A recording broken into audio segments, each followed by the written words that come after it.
name is Ryan Miller, and for the past 15 years, I've helped hundreds of people to raise millions of dollars for their funds and for their startups. If you're serious about raising money, launching your business, or taking your life to the next level, this show will give you the answers so that you too can enjoy your pursuit of making billions. Let's get into it. In this week's episode, I bring on my dear friend, Dr. Siva. Join Dr. Siva and I as we go deep on how he disrupted a traditional veterinarian industry to create a new business model, leading to massive expansion of his business and his bottom line. You don't want to miss it. Plus, Dr. Siva reveals how his startup went from a single location to a recession-proof business model, opening locations around the world. All from one simple trick he used to shake up a massive medical industry. Join us as he gives us a masterclass on disruption and gets us one step closer to making billions. Here we go. Hey, welcome to another episode of Making Billions. I'm your host, Ryan Miller, and today I have my very good friend, Dr. Siva. Dr. Siva is the CEO of VetCheck Development Fund. This is a fund that's designed to stand up urgent care veterinarian practices across the U.S., and we're expanding in the U.S. Dr. Siva is on to some fantastic things, and I cannot wait to have him share his story and his vision of how he's growing his fund for both funders and founders. Welcome to the show, Dr. Siva. Hi, Ryan. Thank you so much. Yeah. I'm glad to be on the show. It's so great to have you here. Now, Dr. Siva, tell us a little bit about what you got going on. You're a veterinarian. You've been practicing for a little while. Bring us up to speed. How did you get started in this industry? Really quick, and then we'll get on to exactly what you got going on and some of the really cool stuff that you've been able to produce. So how did you get started? Yeah, definitely. I'm a veterinarian by training, and I've been practicing since 2012. I did practice, as a general practitioner, emergency veterinarian. And, while I was doing this general practice and veterinary medicine, I saw there is a huge gap that's unmet for the pets and pet parents, which is urgent care for pets, for us, if you are sick, if you are not super critically sick, we can go to an urgent care facility and then get the, things taken care of, which is not existing for the pets. So, I thought, there is a huge need for this type of care. So I started urgent care practice in 2018 in the suburb of Indianapolis, which is, which has got severe and, very good recognition from the community.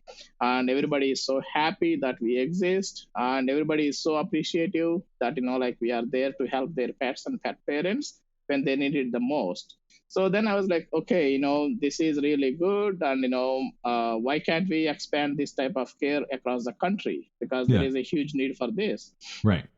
In fact, there are 30,000 veterinary hospitals in the U.S. general practices. Yeah. So, if you look at, urgent care, at least there is one urgent care needed for every 10 general practices, which is like 3,000 hospital opportunity. So what I would like to do is I would like to expand VetCheck across the country so that, the care is available for those pets and pet parents in those communities. So that's how, I was thinking about this.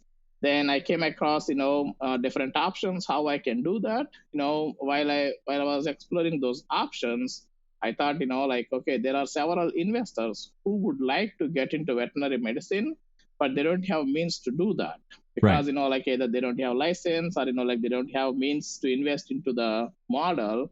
So I created this model who, the investors can invest into us and grow with us. That's how I developed this VetCheck Development Fund. Yeah. So here we are talking to you today. Great story. So for many of you listeners out there, you might be wondering, okay, venture capital, what's going on? Help me connect the dots. So what we're doing, and the reason why I invited you, Dr. Siva, is the thing that I really liked about what you've got going on is given the current economic conditions or pricing in a recession potential, we'll see what the scale of that is. But a lot of the things, and especially a holy grail for a lot of investors, whether it's private equity, venture capital, whatever that might be, is saying, how well does this thing hold up to traditional business cycles, meaning the boom and bust of economies that we go through? And one of the things that I really loved and respected about your fund and the way that you had set this up is that it's quite, I don't want to say immune, but it's quite robust during economic downturns. So, with an economic downturn on people's minds, we're really bringing forward guests on the show that are able to say, hey, you don't have to fear about it as long as you're placed in one of the preferable asset classes, which medical tends to be quite robust. Would you agree? Yeah, it is. I mean, like we have seen that, we have gone through several cycles of, like recession and also several cycles of COVID. Yeah. I mean, like in COVID times, like veterinary business, in fact, doubled up, tripled up most of the revenues, and it's going really good. I think, like we can say, like it is recession-proof, which is, like something that all the investors should be aware of as well. Yeah, that's right. And again, this isn't no part of what we're talking about is a solicitation for investment. We're just talking about your world and what you got going on. So it's all opinion. Everyone's situation is different. So obviously anything that we talk about, treat it as entertainment, and do it or don't do it. But don't do anything based on what we talk about here. So that being said, the knowledge. Exactly. Yeah. We're here just to talk about really cool things that tend to stand up against like economic recession. So that being said, so here we are. You started, I believe, back in 2012. You started practicing veterinary medicine. Is that right? Yeah, correct. Yeah, in 2012. Yep. Okay. And then, like you said, you opened VetCheck franchise in, I believe, 2018 in Indiana, correct? And that's where you're at now. Okay. Yeah. Awesome. So why did you end up going out on your own? Maybe walk us through that. Where's the wisdom? What do people don't understand? Like what was the genesis of VetCheck? Sure, definitely. Like I said, like there is, unmet need for pets and pet parents in the communities. So, like I thought, like VetCheck will fill that gap. And, like we complement the bridge between the general practitioner because, like we open in the evenings and weekends when general practitioner is ready to close. We step in and help their pets. And, like emergencies, they're always, like 3 to 4 hours. And also they can focus on most of the critical cases while, like the urgent care practice can take care of non-critical emergencies that arise by the time you are home or, like by the time you are back from the trip, something like that. So, the reason why I, I went on my own is, there is a huge need and, growing up, like my goal is to help the communities that I live in. So, that's the purpose. So I thought, this VetCheck will serve my purpose. So that is the reason why I started this. And again, as we see, so far we have helped close to 15,000 pets as of now within last 4 years. That's incredible. That is remarkable. Yeah, I love that. And so here we are, right? You're practicing veterinary medicine. You decide to go out on your own, and from what you mentioned is you saw that there was a gap between general practice and emergency care. In fact, that existed, and so you created urgency care, kind of a unique space that exists in we'll call it people medicine. So it exists on this side of the aisle, but not so much on your side of the aisle. So you brought that business model back to the veterinary practice, and then you're allowing other people. And we'll get into exactly how you're standing that up and expanding your business as well. So here you are. You've got an urgent care facility which exists between general practice and emergency. So you've created a new sector that that supports pets and pet parents, as you like to call it. So what exactly, like, walk us through, and the listeners, walk us through what this means for your business model. So you found a gap, you filled that gap. What does that mean? So, like as a business perspective, when there is a, need, when we identify a problem, then, we can come to a solution. So, this is the solution for those pets and pet parents to bridge the gap between the general practitioner and the emergency veterinarian. And, during this time, we could able to see, more pets at the same time, because we are open during the, non-conventional hours and it is convenient for them.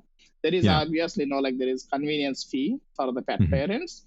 which, like is another, like which is a good stream of revenue for the income wise. And we grew organically, and tremendously. And we can see like, up to like, 40% of the profits, which is like, huge in the veterinary industry. Wow. In general, like you would see like, general practitioner, you would see like 15% or, like low teens, like, close to 20s.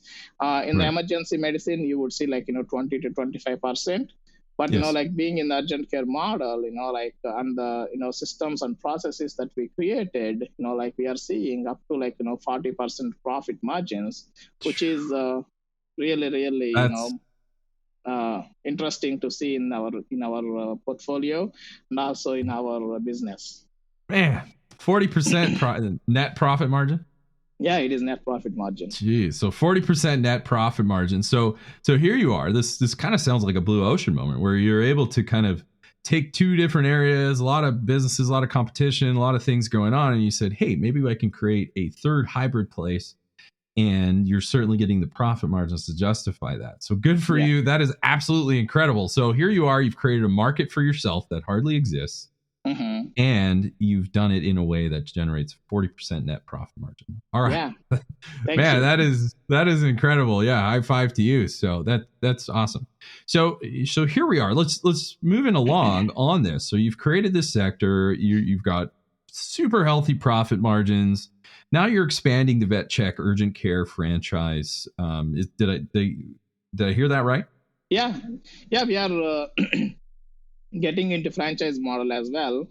Again, like the reason for the franchising or the development fund is, like to be able to provide, like the care to achieve our mission of helping the pets and pet parents in those communities.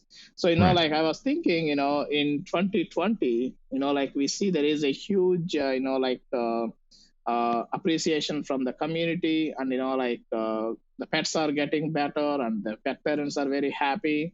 Like, okay, what can I do to expand this model across the country? Like whether do I have to do it on my own, or like can I do, like what are the avenues to be able to expand? So then I thought of, like I talked to a couple of friends like you, Ryan, and also, like there are some other people, like who are my, like business advisors. I talked to them, and, like a couple of them, they suggested, like probably, two options. One, you can go to bank and ask for, like establishing your own urgent care hospitals, which is again, like banks, like they don't give the loans unless you have your life on them.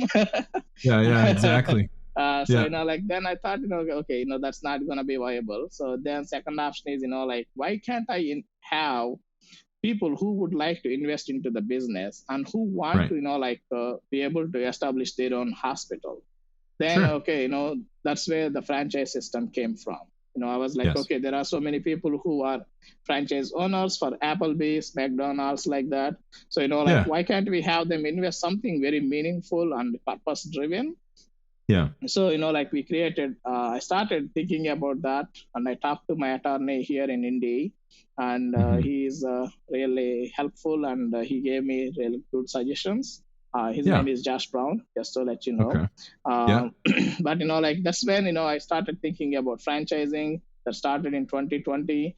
Then the paperwork and, like the trademarks, all of that, it took until 2021. How the system works, unfortunately. Yeah, it takes a while. Yeah, it takes a while. So, in 2021, we are live at, like one of the biggest conference in the veterinary industry, which is called VMX, Veterinary Medicine and Expo. So that's where we went live.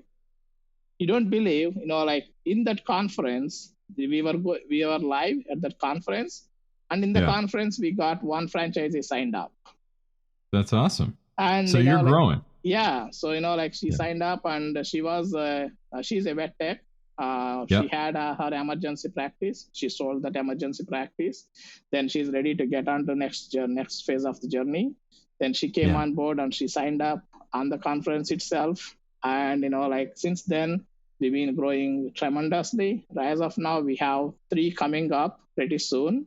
And then we have at least 20 on the table. We are talking to different people. There are some people 20.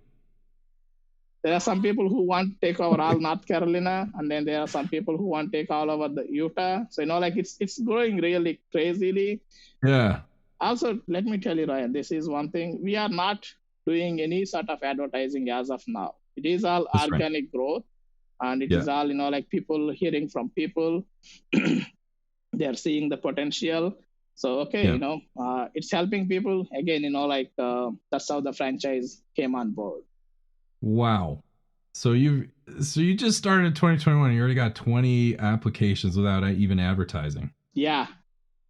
Yeah. Well, I think when you show a 40% net profit margin, I think that speaks for itself. So you've already got an operational, obviously you've got your own practice where it started. You got your business model. You were able to actually show, hey, this system works. That's as a funder, an investor, that's very positive to say, hey, there's less business model risk. We're able to figure this thing out, and we've already got a proven track record, so we're able to kind of show that this is beyond theory. We're actually talking about reality. So that is fantastic. So really, I think what I'm hearing is it you really just help both customers and investors to participate in really that med tech business that just happens to be somewhat recession proof as well. Would you say that's a fair summary? Yes, it is. I mean, it's really valuable for sure. Yeah. So now, so you've got franchises rolling out now, right? You talked about you got one, you got a couple. So I think, talking to you before, I think you said your first franchise started in 2021 was it Pennsylvania? Is that right? Yeah, Pennsylvania. Okay. So talk about your first franchise. Well, like, what was that like? Bring us down to that moment. What was that like?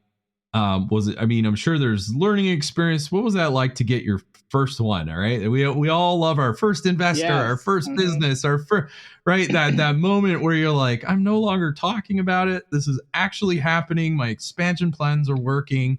Bring us into that moment of your first franchisee. How did that play out for you? Definitely. It is not smooth ride. I will tell you for sure. It is not. It is not.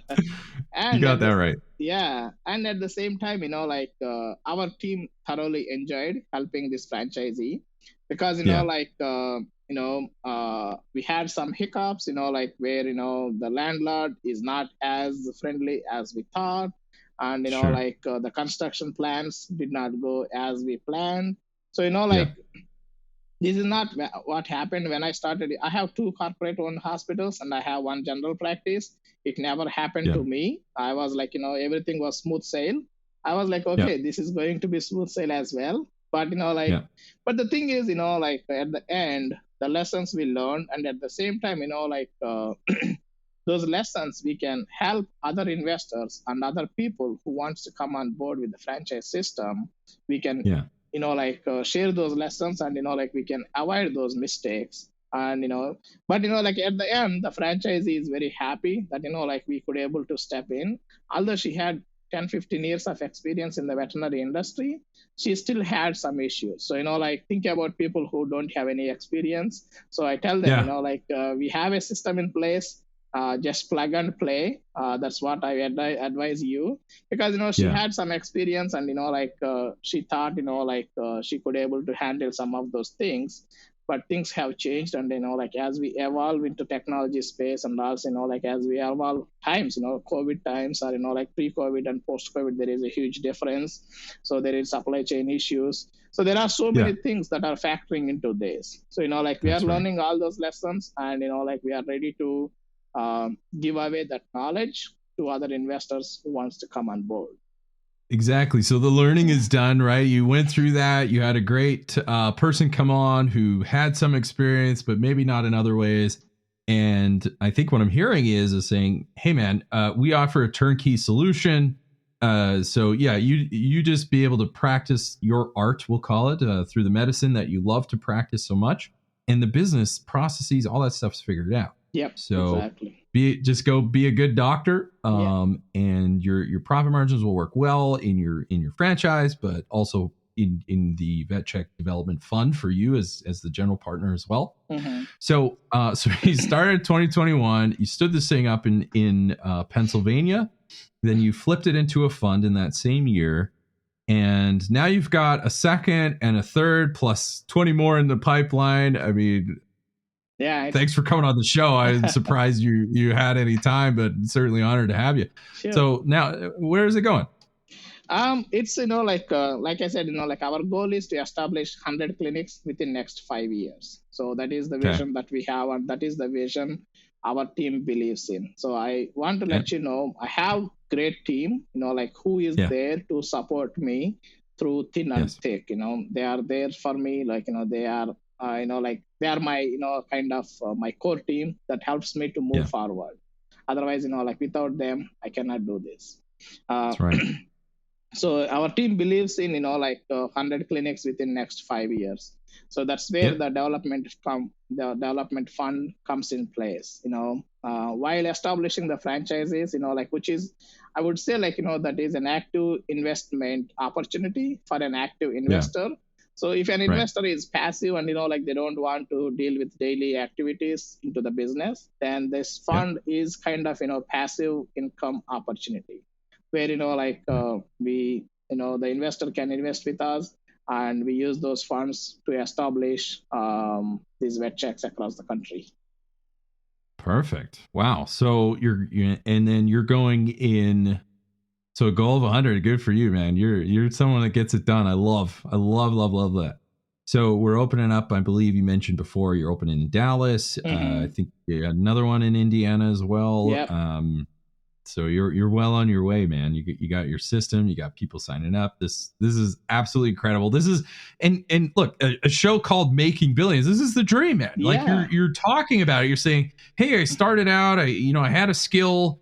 I used that skill, kind of built up a thing, and now I'm expanding it. And boy, you're building that empire on a very robust business model, not only from the business model standpoint, but also the financials as well. So it is the dream that we are living on. At the same time, I will tell you a small story here for the listeners. I have a 7-year-old son. His name is Ashwath. Yes. When I asked him, what is, his dream, he would say, Daddy, I want to put a VetCheck everywhere in the country. Okay. That's his dream. I was like, man. I'm like, okay, the next generation is also ready to come with me. But, which is really amazing, because he's hearing all these conversations that I'm having with people like you, and also, the people like franchisees who comes on board. Then, he picked it up from them. That's what our team believes in. Oh, I absolutely love that. And you bring up a good point, and I don't want to skip past that. So one of the things, one of the great things about what I do is I get to talk to a lot of cool people with an amazing amount of energy, ambition, and brilliance. It's literally the best. And so one of the things that I hear from you and other people, or I believe I'm hearing, is, hey, man, we're going to make money. We're going to expand and all that stuff. But really what matters is the next generation. What matters is the legacy. Yeah. And, it's not so much the money that you make. I mean, yes, it's nice, obviously, but I'm looking at making an impact before making an income. And I'm not going to neglect the income. We're here to make an impact, whether that is for our children, but also, partners, investors, all these people that are involved and that are supporting you. You're not just building a business, you're building a legacy that people can, somewhat come and warm themselves around your bonfire and really produce something that I think a lot of people will certainly appreciate in their life and have that blessed. So through you and your efforts, so many people are benefiting, and most importantly, at the end, your little guy. Yeah, at the end, I mean, this is what I believe. That is a very valid point that you brought up, Ryan. You are inspiring, the next generation. At the same time, you are providing value to people who wants to work hard and people who wants to make a change in the community, which is huge. As an individual, we may be able to influence, if we can influence at least 10 individuals or 100 individuals in our lives, those 100 individuals can influence another 100 individuals. That goes on, cycle goes on like that, which is, what I believe in. And that's my mantra for my life. I love that. And providing that influence in a positive direction. you and I are certainly aligned on that value. It's like, yeah, okay, we'll make whatever we make, but at the end of the day, we want to do it the right way. And what that means is there's kind of a social, emotional, even almost spiritual component to that, where we're saying, hey, we want to affect everybody on every level. Yeah. Not just, hey, we're going to make a bunch of money. Yeah, that's cool, but that's not enough to really fire you up. Maybe for some people it is. But we're saying, hey, man, like really, if you want to join us on this journey, and I do it with my stuff as well, is saying it's got to be more than just money. Yeah. It's what the money will provide for you, right? Maybe it's beautiful experiences for people you care about. Maybe it's like this amazing house where you have everybody over for Thanksgiving or whatever it is. You're just saying, hey, I'm building something that's beautiful and I want other people to be inspired by it. Yeah. If you take care of people, if you take care of your mission and people, money will follow. You don't work for money. If you work for what you believe in, all the other things, nature will come together to help you to push forward. Which is. Yeah, and to that point, we're having a real philosophical discussion, which I love. I love to do it. Yeah. So to that point, I heard it a while back that look, man, even if you can't find meaningful ways to contribute to your environment, the law of nature alone will eliminate you. Yep, exactly. So it's important to find, if you even buy into that, if you do, it's important to find, how can I meaningfully contribute during the time that I have here? And you found this lesson to say, not only am I going to help, as you call pet and pet parents, but we're going to help income. We're going to help people with these bonds of pets and pet parents, and the love that they have, and we're really going to encapsulate that mission of compassion and caring, but also helping people to advance and progress. So that's super admirable what you're doing. Sure, thank you. So, rounding third base here on our discussion, for our funders and founders, like maybe walk me through a little bit about what makes this business, this baby that you built. It's like your dream. You're building this thing. Like, in your opinion, and from what you seen, what is attractive to both funders and founders, or I guess in your case, franchisees? What are they saying? What do you think they're saying? I mean, what's the draw here? So, I will briefly touch on both the topics, both funders and founders. I know I can speak on that in an entire episode. But yeah. So for the funders, for example, if you are looking for, your money to, invest into a fund. So, I will help you understand why you need to invest with us. Ours is, a tangible asset that you are investing into, where, you can see the actual clinic. And at the same time, you are investing into something that you may use. For example, if your pet is sick, you may be able to take your pet to VetCheck, that is what you are investing into. And I can definitely confidently say that veterinary industry is recession-proof, where, our financials may go down, but it's not going to go completely zero like a stock market. Correct. Yeah. I'm not saying anything against the stock market, but I have invested in stocks as well. But at the same time here, I'm telling you why, VetCheck is different. And the pet population, look at the pet population growth within last 1 year, 2 years, there is 30 to 40% increase in the pet population. Just in the US, 75% of households have pets, which is like 90 million pets within the United States. Just think of that, in Canada or, in Europe, how fast it is growing. So people are, it's a big market. Yeah, pets, that's a kind of an emotion than, pet is being the human animal bond that is growing rapidly, and people are, more and more vested in their pets. Yeah. Which is again, our industry, pet healthcare industry, is like $40 billion industry as of now, which is poised to grow, exponentially within next 5 to 10 years. So, this is the starting phase. I know, already 40 billion, you may think that's a lot of money, but I strongly believe that is the starting point. We are still going to see a huge increase in the pet healthcare spending and also pet healthcare industry. So you are coming into, that much, investment. And, obviously, like I said, our profit margins, I can speak for them. we have been, running this hospital in Fishers, and also, we have one more corporate location. So we've been operating from last 4 years, and we consistently see, ramping up, and also, we consistently see profit margins 40 to 50%. And, at the same time, nothing is guaranteed in the future performance. But, I am seeing, we have established set protocols and also set procedures that will help us to drive replicate the success of what we have been doing. And again, we are planning to expand across the USA. At the same time, there is a plenty of opportunity. I was talking to Ryan other day. He's from Canada. Yeah. So he see a big opportunity in Canada. And I was talking to a friend. Yeah, I was talking to a friend in Saudi Arabia. He wants to open some VetChecks in Saudi Arabia. So, it's growing crazily. There is a huge opportunity. And, in 5 years, I'm really confident that, we will surpass that 100 hospital goal. At least, I can see, I want to be conservative. That's why I was saying 100, but you will see at least 200 hospitals within the next 5 years, the way it is going.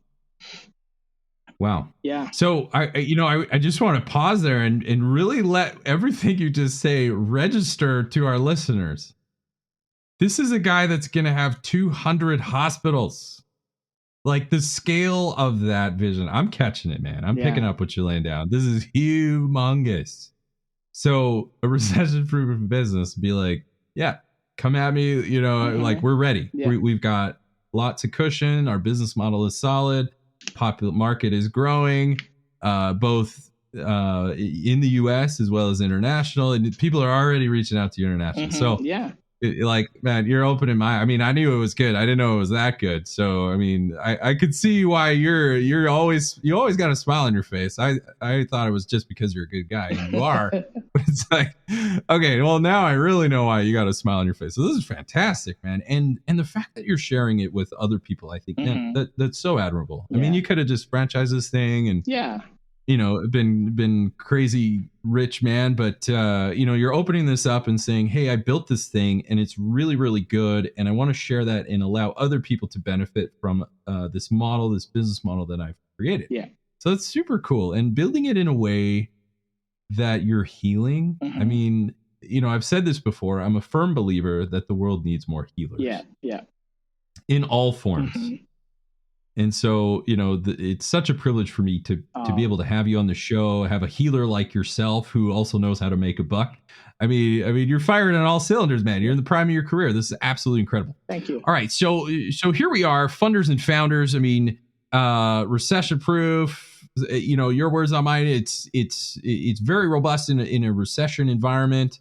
You're opening across the USA, you're expanding in international. The pet population is growing. I mean, you couldn't ask for a better time. So this is absolutely incredible. I think, man, you're really onto something. This is going to be fun for me just to watch from my seat and watch all the success that you absolutely deserve. Yeah, so I also want to touch. Go ahead. I also want to touch one more thing for the founders.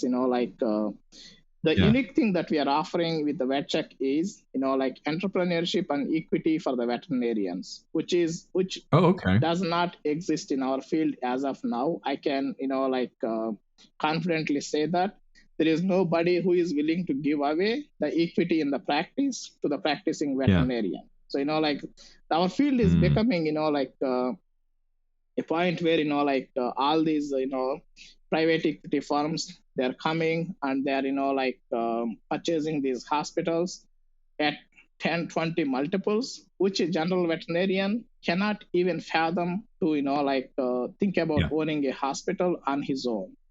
So, forget it. Yeah, as a VetCheck, we have to keep that, equity for the veterinarian who is working hard in that hospital. So what we are doing differently is we are going to, for the time and the work you are contributing for a VetCheck, we are going to give you some common units to the veterinarian who is going to work in that facility, which gets vested over a period of time. So which is, something that we are making a difference for the veterinarians who wants to own, veterinary practices as well. So they don't have to put any money down. which is, another unique thing with this model. So we are giving you away the equity in the practice. Yeah. Man, so I'm putting myself in the shoes of someone as a new grad, which I was at one point. Mm-hmm. I couldn't even imagine someone coming to me and be like, "Hey, man, we'll give you a boutique investment bank. Like you're in. You don't have to put money down, right?" Yeah. Like I'd be like, "I'd take that deal all day long." So I mean, absolutely incredible. So what you're doing, and I'm listening to this more from my venture capital side, is you're disrupting how the industry is structured. Mm-hmm. So you're saying the industry doesn't do this, right? The industry doesn't offer new doctors equity. I'm building a practice where we offer equity. Yeah. The industry margins are low. I'm offering a high margin thing. The industry is broken out, really general practice or emergency care.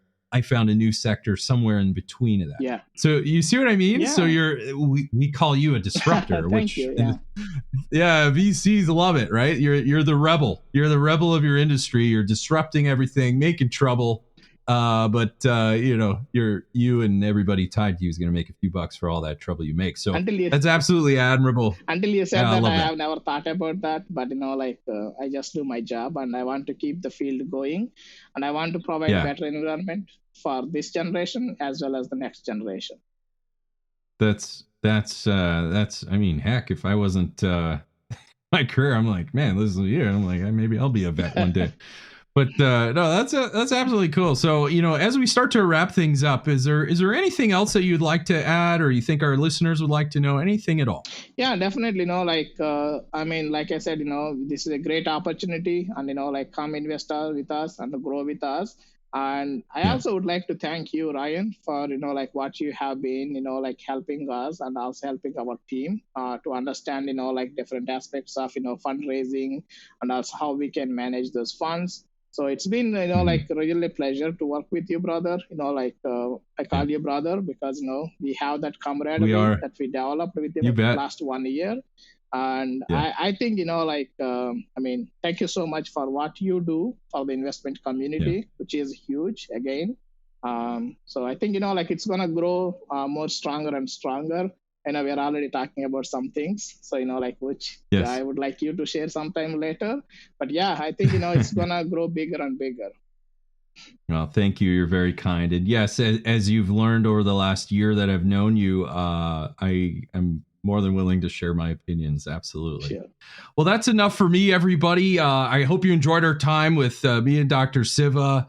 Follow that. Be a disruptor in your industry. Find where the gaps are. Be a rebel in your world. Look to medical investments. Yeah. Heck, who knew? Yeah. And you too will have the skills and the insight you need in your pursuit of making billions.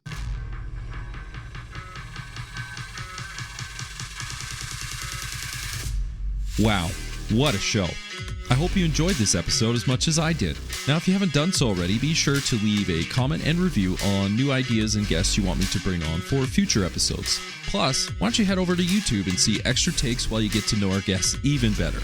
And make sure to come back for our next episode where we dive even deeper into the people, the process, and the perspectives of both investors and founders. Until then, my friends, stay hungry, focus on your goals, and keep grinding towards your dream of making billions.